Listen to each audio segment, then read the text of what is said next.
உலகத்துல அதிக முறை வேர்ல்டு செஸ் சாம்பியன்ஷிப் பட்டத்தை ஜெயிச்சவங்க யாருன்னு இந்த வீடியோல பார்க்கலாம் வாங்க. ரஷ்யாவை சேர்ந்த விளாடிமிர் கிராம்னிக் அப்படிங்கிறவரு 5 தடவை ஃபைனல்ஸ் போய் 3 தடவை வேர்ல்டு செஸ் சாம்பியன்ஷிப் பட்டத்தை ஜெயிச்சாரு. அமெரிக்காவை சேர்ந்த வில்லியம் ஸ்டீனிஜ் அப்படிங்கிறவரு 6 தடவை ஃபைனல்ஸ் போய் 4 தடவை வேர்ல்டு செஸ் சாம்பியன்ஷிப் பட்டத்தை ஜெயிச்சாரு. பிரான்ஸ் நாட்டை சேர்ந்த அலெக்சாண்டர் அலெக்சின் அப்படிங்கிறவரு 5 தடவை ஃபைனல்ஸ் போய் 4 தடவை வேர்ல்டு செஸ் சாம்பியன்ஷிப் பட்டத்தை ஜெயிச்சாரு. நம்ம தமிழ்நாட்டை சேர்ந்த விஸ்வநாதன் ஆனந்த் 8 தடவை ஃபைனல்ஸ் போய் 5 தடவை வேர்ல்டு செஸ் சாம்பியன்ஷிப் பட்டத்தை ஜெயிச்சாரு.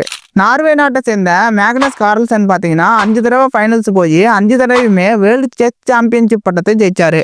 சோவியத் யூனியனை சேர்ந்த மிகாய் போட்வினிக் அப்படிங்கிறவரு 8 தடவை ஃபைனல்ஸ் போய் 5 தடவை வேர்ல்டு செஸ் சாம்பியன்ஷிப் பட்டத்தை ஜெயிச்சாரு.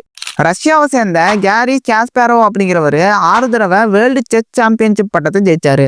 கடைசியா ஜெர்மனியை சேர்ந்த இமானுவேல் லாஸ்கர் அப்படிங்கிறவரு 7 தடவை ஃபைனல்ஸ் போய் 6 தடவை வேர்ல்டு செஸ் சாம்பியன்ஷிப் பட்டத்தை ஜெயிச்சாரு.